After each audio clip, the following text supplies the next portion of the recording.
Dear ladies and gentleman. Ladies and gentleman. ഇവിടെ കൂടിയേക്കുന്നത് മൊത്തം കേഡീസ് മെന്റൽമാൻമാരും ആണ്. എന്നാ? പ്രിയമുള്ളവരെ, നമ്മൾ ഇവിടെ കൂടിയിരിക്കുന്നത് എന്തിനാണെന്ന് ചോദിച്ചാൽ നിരീശ്വരവാദി സംഘടനയുടെ 1ാമത് വാർഷികം ആഘോഷിക്കുന്നതിന് വേണ്ടിയിട്ടാണ്. നമുക്കെല്ലാവർക്കും അറിയാം, നമ്മുടെ നാട്ടിൻപുറത്തിലെ ഈശ്വര വിശ്വാസികളെ മുഴുവൻ വെല്ലുവിളിച്ചുകൊണ്ട് നമ്മൾ നിരീശ്വരവാദി സംഘടന ഇവിടെ ആരംഭിച്ചിരിക്കുകയാണ്. അതിൻ്റെ ഔപചാരികമായ ഉദ്ഘാടനം നിർവഹിക്കുന്നതിന് വേണ്ടി നമ്മുടെ ഓൾ കേരള നിരീശ്വരവാദി സംഘടനയുടെ പ്രസിഡന്റും രക്ഷാധികാരിയുമായ AK ഭക്തവത്സരൻ ഇവിടെ എത്തിച്ചേരാമെന്ന് ഏറ്റിട്ടുണ്ട്. അതോടൊപ്പം തന്നെ അധ്യക്ഷത നിർവഹിക്കാം എന്നേറ്റിരുന്ന ഹരിഹരസുധൻ അദ്ദേഹത്തിന് ദൈവമില്ല എന്ന പുസ്തകത്തിന് അവാർഡ് കിട്ടുന്നതിന് വേണ്ടി 41 ദിവസത്തെ വ്രതം നോറ്റ് കെട്ടുനിറച്ച് ശബരിമലയ്ക്ക് പോയിരിക്കുകയാണ്. അതുകൊണ്ട് ഇവിടെ എത്തിച്ചേരാമെന്ന് സാധിച്ചിട്ടില്ല.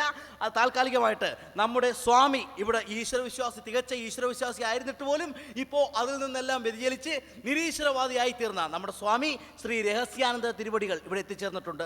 അദ്ദേഹത്തെ ഹാർദവമായി വേദിയിലേക്ക് ക്ഷണിച്ചുകൊള്ളുന്നു. സ്വാമിയെ, ഇത് ഉറക്കം തൂങ്ങാതെ ഇങ്ങോട്ട് കേഴുവാ. രേമ്പകം വിട്ടതാടാ.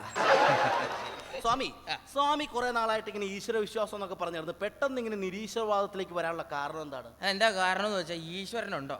ഈശ്വരനുണ്ടോ? ഈശ്വരനെ കണ്ട ഈശ്വരനില്ല. ഇല്ല. നമ്മളിവിടെ നിരീശ്വരവാദികൾ സംഘടന ആരംഭിച്ചിരിക്കുന്നത് എന്തിനാ? ഈശ്വര വിശ്വാസികളെ വെല്ലുവിളിക്കാൻ. ഈശ്വരനില്ല. ഇല്ല. നീ കണ്ടിട്ടുണ്ടോ? ഞാൻ കണ്ടിട്ടുണ്ടോ? ഞാനും കണ്ടിട്ടില്ല. നീ കണ്ടിട്ടുണ്ടോ? ഞാൻ കണ്ടിട്ടില്ല. ഞാനും കണ്ടിട്ടില്ല. അപ്പൊ പിന്നെ ഈശ്വരനില്ല. ഞാൻ ഈ മുമ്പൊക്കെ കാവ്യൊക്കെ കൊടുത്ത് അമ്പലത്തിലൊക്കെ പോയി രാവിലെ ഈ ഋഷികേശിലും പിന്നെ ഹരിദ്വാരയിലും ഒക്കെ അവിടെയൊക്കെ പോയിട്ടുണ്ട്. ഇല്ല, കേട്ടിട്ടുണ്ട്, പോണമെന്നൊക്കെ ആഗ്രഹം ഉണ്ടായിരുന്നു. എവിടെയെങ്കിലും കണ്ടിട്ടുണ്ടോ? എവിടെയെങ്കിലും ഈശ്വരനെ കണ്ടിട്ടുണ്ടോ? കണ്ടിട്ടില്ലേ? ഞാൻ അവിടെയൊക്കെ പോയിട്ട് ഉള്ള ദൈവത്തിനെയൊക്കെ വിളിച്ച് 24 മണിക്കൂറും അമ്പലത്തിലും ഒക്കെ ആയിട്ടൊക്കെ വീട് പോലും നോക്കത്തില്ലായിരുന്നു. അങ്ങനെയൊക്കെ നടക്കുമായിരുന്നു. എന്റെ മൂത്ത പെങ്ങടെ കല്യാണം വന്നിട്ട് 20,000 രൂപയുടെ ഒരു ആവശ്യം ഉണ്ടായിരുന്നു എനിക്ക്. എന്നിട്ട് ഞാൻ അവിടെ ഇവിടെ ഉള്ള അമ്പലത്തിന്റെ വാതിക്കലും അവിടെ ഇവിടെ ഒക്കെ നിന്നിട്ട് ദൈവത്തിനെയൊക്കെ വിളിച്ച് ഉള്ള ശയനപ്രസനമൊക്കെ ചെയ്തിട്ട് ഒരു ദൈവം തന്നില്ല എനിക്ക്. 20,000 രൂപ കിട്ടി. 20,000 രൂപ കിട്ടിയില്ല. എന്നിട്ട് എന്ത് ചെയ്തു? പിന്നെ എന്ത് ചെയ്യാനാ, അറ്റ കൈ പ്രയോഗിച്ച് അങ്ങനെ നമ്മുടെ പണ്ടാരം കുത്തി പൊട്ടിച്ച്. അയ്യോ, എന്നിട്ട് എന്ത് പറ്റി? എന്ത് പൊട്ടിച്ചത്? സാധനമൊക്കെ എടുത്ത് പോകാൻ പോയപ്പോഴത്തേക്ക് കുറെ പണ്ടാരങ്ങൾ വന്ന് പിടിച്ച് എന്നെ പോലീസ് സ്റ്റേഷനിലാക്കി. 2.5 മാസമാണ് ഞാൻ അവിടെ കിടന്നത്. എന്നിട്ട് ഒരുത്തം പോലും ഒരു ഈശ്വരൻ വന്ന് എന്നെ രക്ഷപ്പെടുത്തിയില്ല, എന്നെ ജാമ്യത്തിൽ ഇറക്കിയില്ല. അത് ശരി. പിന്നെ ഈ വേഷത്തിൽ പോയി പാറമടയിൽ പോയി കല്ല് ചുമന്ന് എന്നാ ചൂടാണ് അവിടെ പോയി സാധനമൊക്കെ ചുമന്നിട്ട് പെങ്ങളെ കല്യാണമൊക്കെ കൊടുത്ത് അടിച്ചു.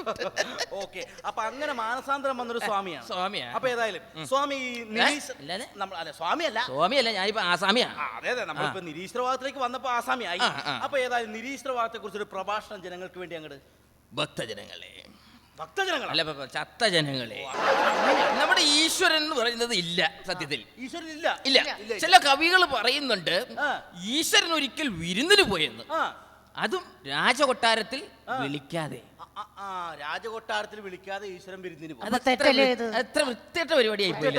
നീ ഒരു കല്യാണത്തിന് വീടിന്റെ തൊട്ടപ്പുറത്ത് കല്യാണത്തിന് വിളിച്ചില്ലെങ്കിൽ നീ പോകുമോ? ഞാൻ എന്റെ പട്ടി പോകും. അത് തന്നെ പറയണം. അപ്പൊ പിന്നെ ഈ ഇത്ര തരംതാന്ന പണിയായി പോലെ ഈശ്വരൻ കാണിക്കുന്നത്. അതുപോലെ തന്നെ വേറൊരു പാട്ടുണ്ടല്ലോടാ, നിങ്ങൾ മറന്നു പോയടാ തമിഴ്. ഈശ്വരൻ തൂണിലും തുരുമ്പിലും മറ്റേ മനസ്സിലായി, കല്ലിലും മണ്ണിലും തൂണിലും തുരുമ്പിലും ഈശ്വരൻ ഇരിക്കുന്നു. നമുക്കൊരു സ്റ്റൂളിൽ ഇരിക്കാൻ ഭയങ്കര പാടാ. എപ്പോഴാണ് മറ്റേ മുള്ളലിരിക്കുന്നത് പറയുന്നത്. അതുപോലെ തന്നെ തൂണ് പൊളന്നിട്ട് അതിന്റെ ഉള്ളിൽ വെച്ചിട്ട് വേണമെങ്കിൽ സിമെന്റ് ഇട്ട് പ്ലാസ്റ്റർ ചെയ്ത് കളയാം ആളെ കണ്ടാൽ. അതെ, തൂണേൽ എങ്ങനെ ഇരിക്കും? പിന്നെ തുരുമ്പിലിരിക്കും. പിന്നെ നമ്മളൊരിത്തിരി പൊടിയുണ്ടെങ്കിൽ കസേരല്ല തുടച്ചിട്ടാ ഇരിക്കുന്നത്. അതിന്റെ മുകളിൽ കയറി ഇരിക്കുവോ? ആക്രി കച്ചവടക്കാരനാ? വൃത്തിയില്ലാത്ത ആളാണോ ഈശ്വരൻ? അതാണ് ഞാൻ ചോദിക്കുന്നത്. അതാണ് ഇപ്പൊ പറയാനുള്ളത്. അപ്പൊ ഏതായാലും ഇപ്പൊ അങ്ങനെ ഇപ്പൊ നമ്മൾ ഈശ്വരന്മാരെ വിശ്വസിക്കുന്നതിൽ യാതൊരു കഴമ്പില്ല. കാരണം ഇങ്ങനെ ഇത്ര വൃത്തികെട്ട അല്ലെങ്കിൽ വിളിക്കാത്ത കല്യാണത്തിന് പോകുന്ന ആള് ഈ പൊടിയുള്ളടത്തും തുരുമ്പുള്ളടത്തും കല്ലിലും മണ്ണിലും ഒക്കെ ഇരിക്കുന്ന ആൾക്കാരെ നമ്മള് ധ്യാനിക്കേണ്ട കാര്യമുണ്ട്. അതാണ് പറയണത്. നമ്മുടെ മറ്റേ ആ പുള്ളിക്കാരൻ വന്നിട്ടുണ്ട്. അപ്പൊ നമ്മുടെ ഈ കമ്മിറ്റിയിലെ ഖജാൻജിയാണ്. അപ്പൊ കുറെ നാളായിട്ട് ഈ നമ്മുടെ ഈ 1ാം വാർഷികം വെച്ചിട്ട് അതിന്റെ ഒരു കാര്യത്തിന് പോലും ഇറങ്ങി വരാത്ത ആളാണ്. ഉപ്പിലുണ്ട ദിവസം